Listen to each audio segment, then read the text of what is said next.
A court ruling on President Trump's tax records. Will Durham wait until after the election? Biden says defund police. Fauci says time to consider more shutdowns. And who's seen Hamilton the musical on TV?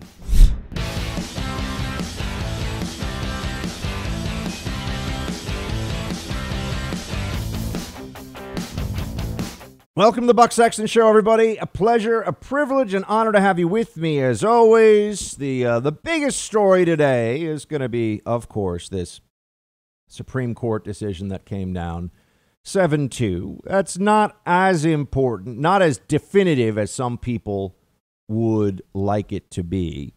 You have the Supreme Court saying that, in fact, a New York prosecutor, this is Cy Vance, the district attorney in New York, Democrat, hates Trump, can get Trump's financial records, but has not said yet, the Supreme Court has not said yet whether the House of Representatives under Nancy Pelosi can get similar documents.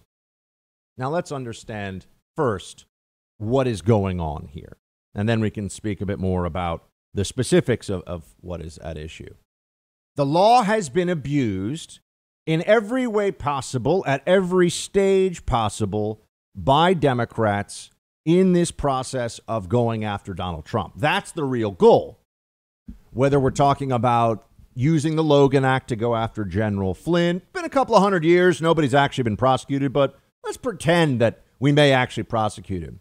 Or threatening to send people to prison for a Foreign Agent Registration Act violation, which no American citizen really gets sent to prison for. Usually it's a fine. But this is what happens. The same way that they're willing to lie, they're willing to undermine the very institutions that they claim to care so much about when things don't go their way.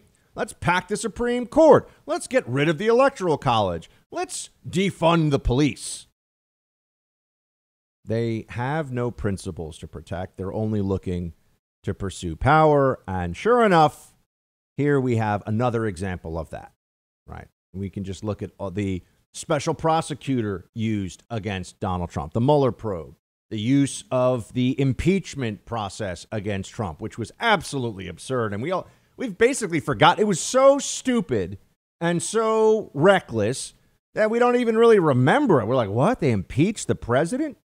They impeached the president? So it was a circumstance that we all saw, but here we are. Here we are. Okay. Now you have the Supreme Court saying that this prosecutor, so you got Cy Vance, who's a Democrat who hates Trump and who is watching the city that he's in charge of being the chief Manhattan DA, at least, the chief Manhattan DA. He's in charge of making sure that things in this town don't fall apart, and they are falling apart. So he's doing a horrible job. But what could make him a hero forever? Take down Trump. Right. That's the single most important thing that he could ever accomplish. So what is he doing? There are two different requests that have made their way through the courts up to the Supreme Court at this point. You have the Cyrus Vance DA's office doing an investigation of, you guessed it, the hush money payments to Stormy Daniels and Karen McDougal that went through Michael Cohen, one of the worst. I mean, it's a good thing that Avenatti exists, because then at least Cohen doesn't seem like the worst and dumbest lawyer in America. That would be Avenatti. But Cohen was pretty bad.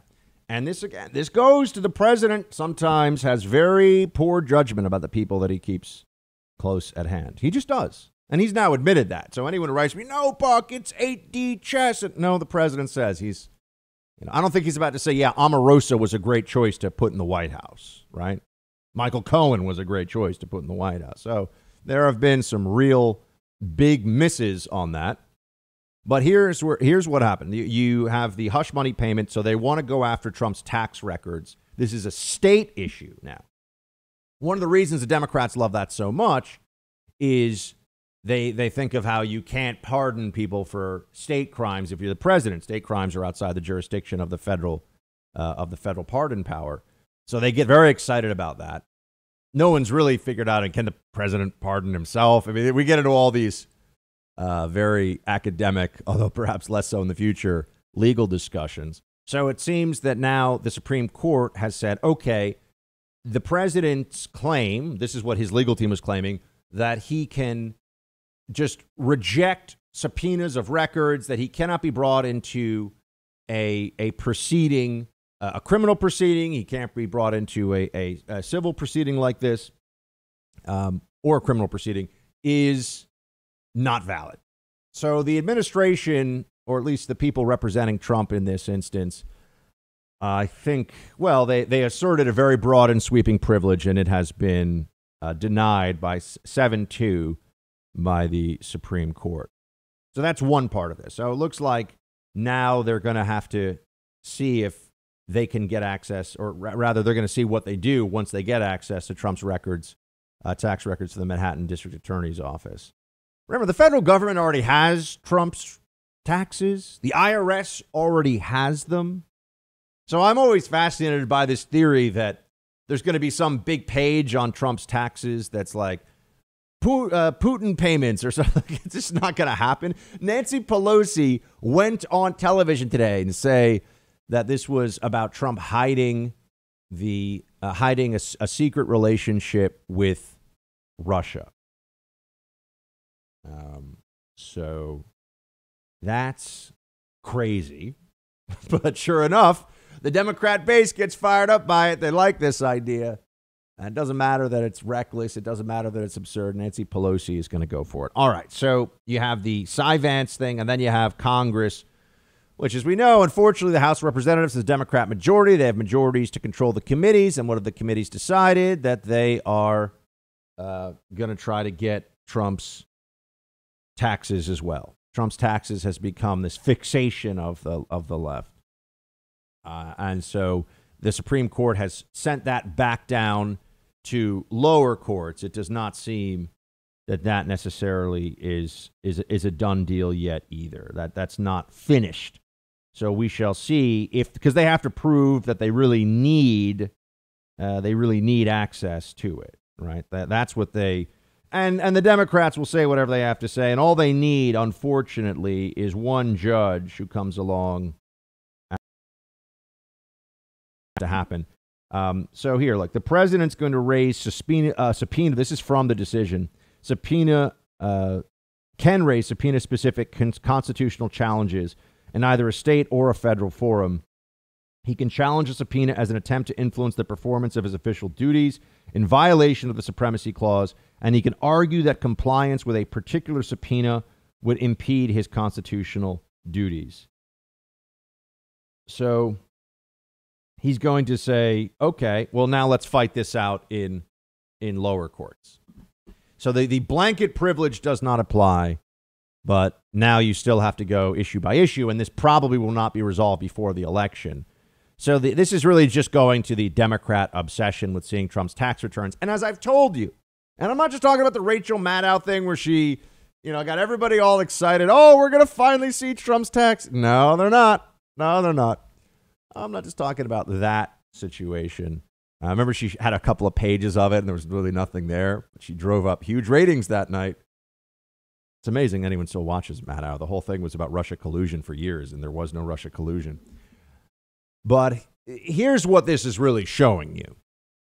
And I have to say, I have been telling you this was coming for a long time, and you know that. I don't think I even have to particularly prove this one to you.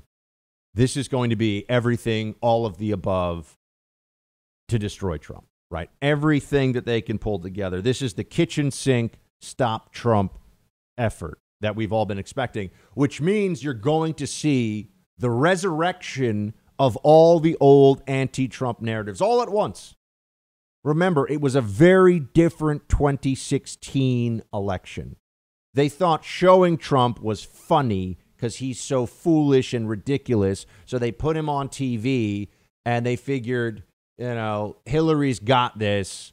And then they had that one big boom that they let go in October, right? The October surprise of the Billy Bush tapes. That was going to finish him off. They had a plan and they executed on that specific plan and lost, right? And that's why they had the shock was, oh my gosh, wait a second. The Lib Media and the DNC, the Democrats, the left, they thought we managed to get Comey to save Hillary from criminal prosecution for the emails. Check. We managed to unleash the Billy Bush tape with the complicity of ABC, right when it was going to do maximum damage. Check. And we showed what a buffoon Trump is on TV, right? So shouldn't that have? Well, no, as we all saw, that was not a good strategy for defeating Trump. It did not, in fact, win. And so now we get to the next level, the next phase here, which is they're completely psychologically deranged with Trump hatred.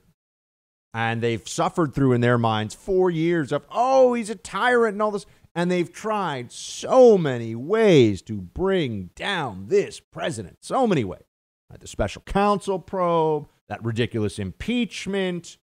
Think of all the emoluments clause lawsuit. You can't even remember. The decision that they were going to try to have the cabinet remove him from office. I mean, it is unbelievable when you think back. They were going to use the 25th Amendment to get him pulled out of office, right? When you think back to all these different schemes, none of which are democracy in action, none of which are in keeping with the will of the people through our through our election and the people that are supposed to protect that institution. No, they tried all these other things. So what we're really seeing today, because I don't think that you're going to have the Trump records released. Maybe somebody will leak them. Hey, if you're willing to leak a top secret classified conversation between Trump and the Russian ambassador, which you should go to prison for many years, and someone did that, some Trump hater did. I'm sorry, between General Flynn and the Russian ambassador. If you're willing to do that, you're definitely willing to release Trump's tax returns, right? So I think that there's a pretty good chance someone's just going to try to get access to them and leak them if they feel like they can't get them through the legal process in time. And remember, if he wins re-election, then at least they'll continue, in their minds, they'll continue this thing. I'm not worried about this, meaning even if they did leak Trump's, which is illegal, but even if they did leak Trump's tax returns, I think he probably doesn't make as much money as he likes people to think, but he's really rich, and who cares? The guy's a showman, and he's a salesman, and he's got some bluster and a little bit of swagger, a lot of swagger. Okay, fine. But it's not going to show anything. Are you going to say, oh, wow, well, Trump overvalues his brand. He thinks it's worth $7 billion, but it's probably worth more like $1 billion. Oh, yeah. Let's vote for the quasi-senile buffoon Joe Biden instead. Of course not. Doesn't matter. No one's going to say, I can't vote for Trump anymore because of this. So I don't think the tax returns are going to have anything even really interesting in them. But they want to embarrass Trump. Remember, they never released Obama's transcripts. Speaking about embarrassment avoiding. Isn't that interesting? Never saw Barack Obama's college transcripts. Why is that? It's not because I think that he was a foreign. It's not the foreign student thing. I've always thought that it was because the president probably didn't get very good grades, which went contra the narrative that he was the most brilliant president. Obama was the most brilliant president in the history of the republic. And he was amazing academically, and he got the Harvard Law Review editor-in-chief position because he was such a good legal mind and all these things. We never saw his transcripts. I mean, seems kind of weird, right? Who cares? We saw John Kerry's, we saw George W. Bush's, we see Al Gore's, can't see his transcripts. Okay. So liberals are, and people, I bring that up, they say, that's not true. Yeah, it is true. Never saw him. Kept under lock and key. So what's really happening here with Trump?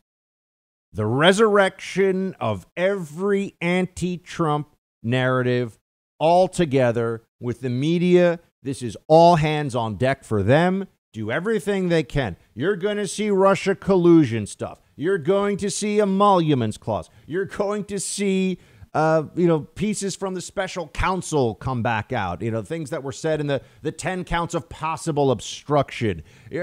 Someone's going to say that, the sexual assault charge against Trump that people didn't believe the first time, now they're going to believe because Think of all of the anti-Trump narratives of the past. They will all be refurbished and presented once again as, this time he's gone too far. So just get ready for it. They're going to put everything they can into this to destroy Trump. They're not even really going to spend any time focusing on Biden, who's a joke, and it's ridiculous that this is what the Democrats have offered up, but they're just it's going to be an all-out destroy, which is the preference of the media anyway. They'd rather take down Trump than root for Biden.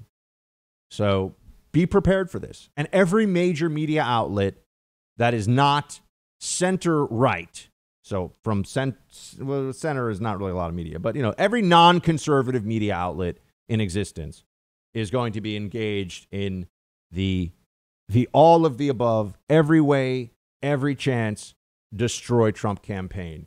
It's going to be impeachment 2.0. It's going to be, meaning they're going to bring it up again. It's going to be, emoluments clause, the Stormy Daniels payoffs, which is what we're talking about today. It's going to be his tax returns. It's going to be, think of all of the 25th Amendment. Oh, Trump's the quasi-senile one. Everything they will try.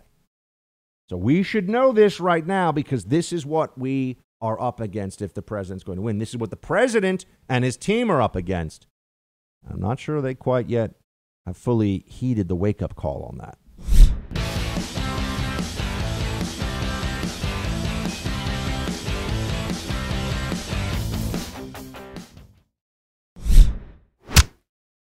Back in the 30s, when we had the first breakthrough in terms of what and for having union movement be able to move. Yeah, back in the 30s, the unions and they're unified and yeah, that's right. That's Joe Biden for you folks. Oh yeah, he's going to get it done. There, play clip 3. All of a sudden, this phrase, everybody's been woked. Well, guess what? The rest of the working class people in America have been awakened and realized, whoa. How many times? Biden, look, the guy, he's been around a long time. He's had a good run in politics. It really is time for him to start, painting fish ponds or something in the back. I don't know what to tell you, but the Democrats want us to think that this is the guy who should be leading the country at this point in time. I don't know what it is. Democrat boomers never want to go on to a quieter, more contemplative point in their lives. In politics, Democrat boomers want to, and some of the political boomers in general, they're just, it's never time to let the young bloods come up. Nope, never time. Working from home is driving up one of the worst kinds of theft out there online, home title theft. See, here's how it works. Your home's title is out there online, and the bad guys can find it. And then what they do is use the information they have on you and on your home, and they take out loans against the home. So they get to take all that cash, and guess what? You get stuck with the payments. The FBI is trying to warn people about this crime all the time. It's becoming increasingly rampant across the country, especially now with everybody in their homes. You got to make sure the cyber thieves aren't able to get inside. That's why you need Home Title Lock. Home Title Lock creates a virtual barrier around your home's title. Identity theft protection, all the usual services don't generally protect you from this. You need Home Title Lock. Give it a shot now. Protect your home. Go to HomeTitleLock.com. Register your address to see if you're already a victim. Use code BUCK for 30 free days of protection to help you through this crisis. Again, go to HomeTitleLock.com. Use code BUCK at HomeTitleLock.com.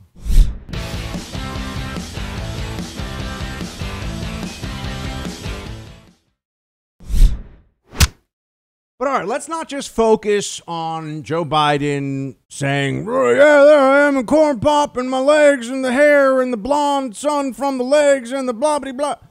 Let's just dig into something a little more substantive. Okay, we can do that. How about that instead? Since it's very clear that everybody who is in the legacy Democrat-aligned media is just going to completely forego what is obviously the case, which is that they're going to forego talking about Joe Biden as an inept, too old for this, not ready for this, not, or I should say not up for this. He's not ready now. I don't think he's ever going to be ready. They don't care about any of that. So this is just going to be, they're not going to speak about it. They're not going to talk about it. There'll be no honesty whatsoever. I mean, James Woods, the actor who is very, very amusing on Twitter, but he put out a clip of Biden, and he's saying, at what point does his wife step in and just say, this is like elder abuse. This is too much. This is just wrong. They do not care. And I really mean this. If Joe Biden on stage debating Trump, if he ever actually debates him, which now you're already seeing, oh, maybe there shouldn't be debates because, maybe. If Joe Biden completely lost all sense of where he was, if he started mumbling, and I mean in that way when you're worried about somebody, I remember I had a really high fever once, and I remember what it was like to be thinking things and have mumbles coming out of my mouth. Joe Biden, if he did that on stage in front of the Democrats, would say, hey, he's just tired. No problem. They would not care. They simply would not care. They would say, no, you still have to vote for him. It doesn't matter. He's better than Trump. So, okay, fine. Let's then look at the policies that Joe Biden, since the man is just going to, they're not going to, we all know what the reality is, and they're not going to admit it. That's where we are. But since the man is going to be something that we can't get, let's then debate them on the policy that Joe Biden, the man, is supposed to be supporting here. Here you go. Here he is saying, well, here's where he stands on defunding police. Play clip 7. Surplus military equipment for law enforcement. They don't need that. The last thing you need is an up-armored Humvee coming into a neighborhood. It's like the military invading. They don't know anybody. They become the enemy. They're supposed to be protecting these people. So my generic point is that... Do we agree that we can redirect some of the funding? Yes, absolutely. Redirect funding. Now, you can always redirect funding from any government institution and find some way to justify it, right? So, yeah, there's no perfect amount of money that goes to any government entity, of course. Democrats usually don't admit that, because if you ever try to cut the amount of money that is going to a government entity, they will scream about it. They'll say, how could you? This is reckless. You don't care about education because you're cutting this, or you don't care about, name their favorite, this welfare program because you're cutting that. But here, they're willing to start making cuts to cops. Why? Because of a political narrative rooted in the distortion that there are a lot of police officers who kill unarmed black men in America. That's why they're even talking about cutting the police budget. That's it. Let's not pretend there's no sudden revelation about how much money is being spent on police departments, and he is giving cover to the radical Marxist defund police movement out there by being one of these Democrats who's like, well, defunding police in this way is a good idea. No, defunding police is a terrible idea in major cities that are having spikes in violent crime. Defunding police, when we have now been told, and we'll get into this in more detail, that we may be facing additional lockdowns as a country, state by state, but it might be nationwide because of COVID-19, people are really going to start to lose their minds. And you want there to be less police, less law and order in the streets? Absolutely reckless. And notice how he focuses in on, we don't need all this militarized stuff or whatever. Okay, so some police departments have a Bearcat, and they probably shouldn't. Some police departments have an armored personnel carrier, and it seems excessive, or it is excessive or unnecessary. That's not. No one is getting shot by cops because that department has an armored personnel carrier that's for military surplus. Okay, that's not what's happening. So they're not even addressing the problem that they pretend is the reason for this movement in the first place. It's just a distraction. It's just giving additional cover. And then he says, what we need to do is have greater transparency in police records. Play 8. There's a need for fundamental change in us being able to have transparency, be able to have access to the records of police when they have misconduct charges against them, to be able to know where they are so they can't go from one police department to the next. That should be held in my administration. That information will have to be made available to the Justice Department and held in a file so you'll be able to track this. That's going to stop however many people a year are being killed in these situations. That's going to stop? No, of course not. But again, Biden has to not upset the lunatic left-wing base of the Democrat Party, right? Which is now, I think, a majority within the Democrat Party. I mean, I think that a majority of Democrats really do believe the crazy crap that is being espoused by the movements that are out there. Not just BLM, but the statue topplers and all the rest of it. I don't think that this is not a fringe belief inside the Democrat Party. There are a lot of people. I would argue a majority of Democrats are on board for this. You have to look issue by issue, see, I guess, what the polls say. But I also think polls don't really accurately measure sentiment on some of these very sensitive issues. So Joe Biden does what we knew he would do here. Joe Biden is a political coward, always has been. This guy's never taken a stand that was politically unpopular for his own purposes once in his life. Never. Find me one example. Whatever was going to be the most likely thing to help Joe Biden raise money and help Joe Biden stay in the Senate, that is what he did at every single turn. He wasn't a leader on an issue that then became very popular for his own side, but was a leader before that happened. No, he is the quintessential machine politician for the Democrat Party. That's what we're actually looking at. That's what we're dealing with. And so now, what are we supposed to say about this guy? He's not going to stop the statue toppling Democrat mob. No, he's going to give justification for their actions by pretending that this is really a serious conversation about police reform when this is just the Marxist rage of the left in the era of Trump unleashed on the American people. And using this one, the anti-cop stuff, I told you, back in the Occupy Wall Street days in 2011, there was always an anti-cop movement within that. This is just one of their tactics. This is one of, and it was about police killing black men. That was, they didn't have the Black Lives Matter name yet, but they would hold up all these photos of police that have killed black men, of the black men killed by police. That was, I saw it. I was there. I covered it. I remember. And it wasn't saying just police brutality is bad. It was cops are racist murderers. And this gets people really fired up. And they say, yeah, we have to stop all of this. And that now has become, because of the emotions and the ability to exploit those psychological, that psychological pain and divisiveness among people of different races, that now has become the primary. In Marxist terms, you often hear me say the vanguard.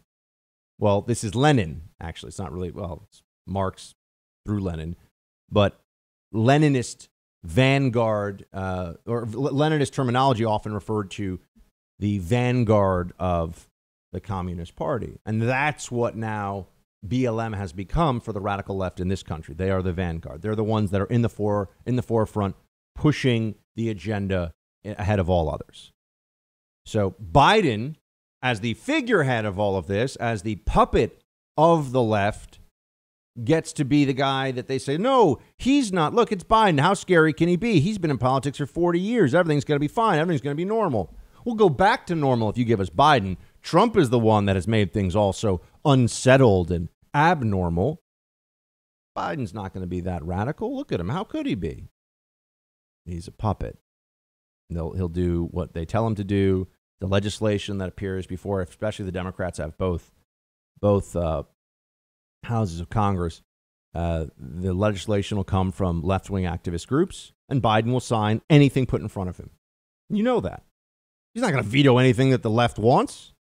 So guess what? And he'll do executive orders they tell him to do. He'll do whatever they tell him to do.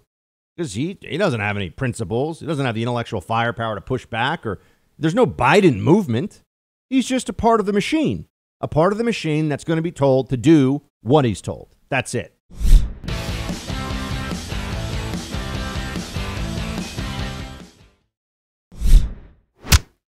I'm not sure I can take a bow on this issue or even pat myself on the back, but I have told you before that Don Lemon is not the dumbest anchor at CNN. And I stand behind that. He may be the most shameless in some ways, but he's not the dumbest. There are dumber anchors over there, and he actually can be quite cunning in his own way. And I had been saying that to you, and I think people are, come on, really? No, I'm telling you the truth. I'm telling you the truth. He's not the. I mean, the dumbest is probably Wolf Blitzer, if you really want to know. He's not a mean guy, but I mean, he may be the dumbest. But there's a lot of dummies over there. But anyway, the Don Lemon clip that Tucker Carlson put out on his show last night. I remember seeing this and thinking years and years ago when he first did it and thinking, wow, look at what Don Lemon is saying. African American news anchor, LGBTQ.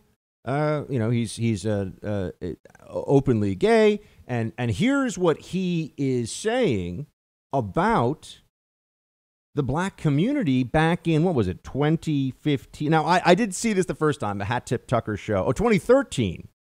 Here's what Don Lemon had to say about this is what he was saying, the real problem that should be focused on by the media. Play clip 10. More than 72% of children in the African American community are born out of wedlock. That means absent fathers. And the studies show that lack of a male role model is an express train right to prison. And the cycle continues. So please, black folks, pay close attention to the hip-hop and rap culture that glorifies everything I just mentioned. Thug and reprehensible behavior. A culture that is making a lot of people rich, just not you. I mean, wow, right? That's Don Lemon. I told you, he just does what he's got to do. He's probably making $3-4 million a year over at CNN. I mean, I have a pretty good sense of what people at the different stations make. Usually I pretty much know almost exactly what they do. So he's making great money over there. And all he has to do is do exactly what Jeff Zucker, the head of CNN, wants him to do. And he's going to keep making that fantastic money. But he does know some stuff, right? He does have some insights to share, as we just heard. But have you heard a single member of the media who is African American or just anyone in the media on the Democrat side who's willing to even broach the just catastrophic breakdown of the family in this country, particularly in predominantly black neighborhoods? Has anyone even... Have you heard anyone talk about this, really, on the left, Democrats? I know some conservatives will talk about it, but even they have to be very careful. What Don Lemon said there about the social science on the breakdown of families is absolutely true. It is uncontrovertible, or it is, what is the word I'm trying to think of? Uncontroversial. Well, no, it is controversial. It is true. I'll just stay with that. It is true. There are no studies that are saying that it is not. It does not, that are taken seriously by anybody. I mean, the breakdown of the family, the absence of fathers, and this is true whether you're growing up as a white kid in rural West Virginia or growing up as a young black or Latino kid in a tough neighborhood of Chicago or New York or wherever, right? This is just it is known, the absence of a father. It does not mean anything about an individual, right? Because someone doesn't have a dad doesn't mean that person is anything. It just means statistically there is a much greater likelihood that they will run into enormous life problems and challenges And this is not having to do with the criminal justice system, for example, 20 times more likely to go to prison. Marcellus Wiley, he's a sports announcer.